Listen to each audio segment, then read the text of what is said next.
back to the Joe review. Newcastle drew 0-0 with Crystal Palace on Saturday. A very frustrating afternoon.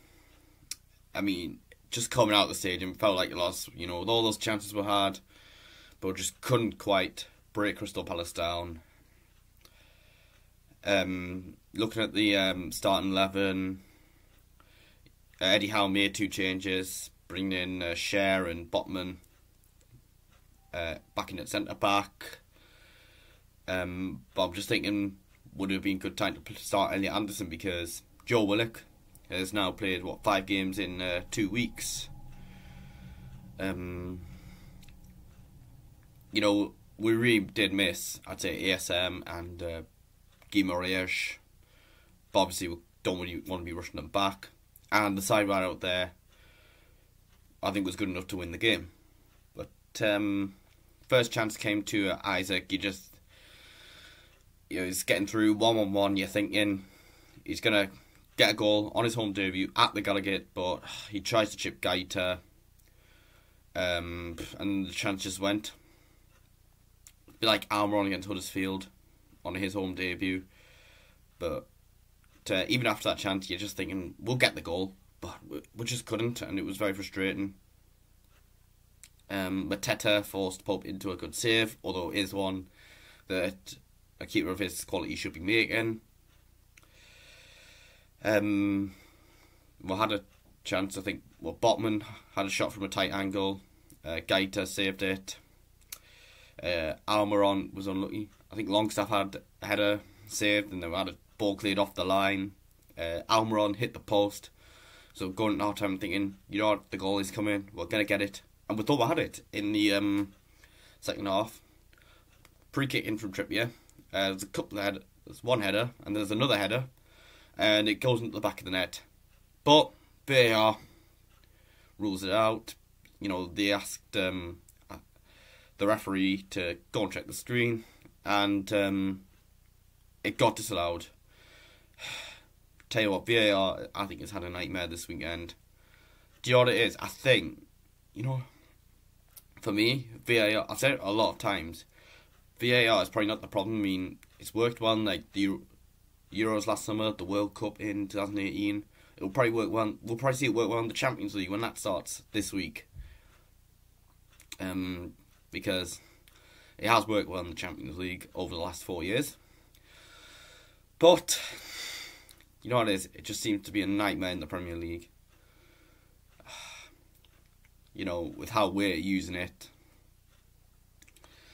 I mean, I wasn't too sure at the time. I mean, a lot of fans around me who could see the screen were very angry when they seen the replay that the goal was disallowed.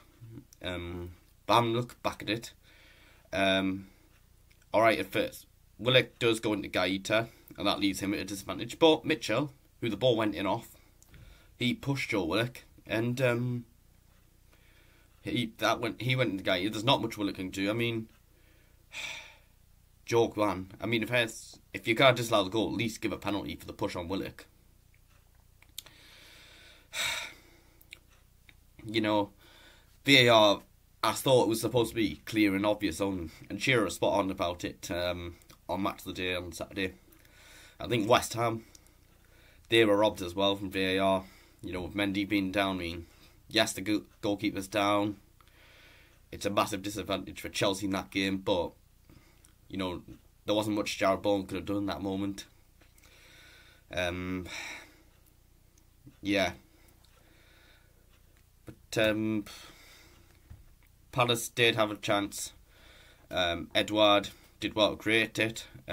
He forced Pope into a save. In terms of subs we brought on,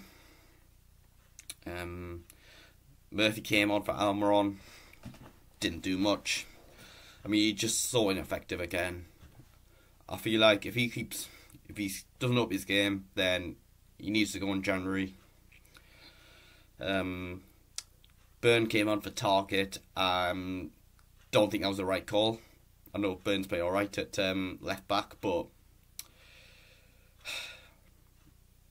you know, I don't think he's going to offer as much of an attacking threat as a Target. I think would have been better off bringing on Jamal Lewis. or maybe even Paul Dummett. I mean, why get Dummett to sign a contract and then you're playing Dan Burn over him at left back? Elliot Anderson came on. To be fair to him, he did more than Jacob Murphy. As I said, is it time to maybe start Elliot Anderson? When we don't have, ASM and Bruno fit. Because he looked very good in this game. Hopefully ASM will be back for West Ham. But if not, it'd be good to consider starting him. I mean, I'd have him over Jacob Murphy at the minute. Willock did have a chance. I think Isaac played the ball to him. Guaita saved it again, but just very frustrating. It feels like, just coming out of the ground, it felt like we'd actually lost the game. But I guess, we'll move on to West Ham away on Sunday. They haven't had the best of starts, but it won't be an easy game. They should have drawn with Chelsea. They got a draw against Tottenham. They beat Aston Villa. So they'll be confident in terms of trying to get their first home win of the season. But yeah, that's all I've got to say for this match review. Don't forget to hit like on the video, subscribe to my channel, check out my social media pages in the description below. Thank you for watching. I hope you've enjoyed the video, and I'll see you later.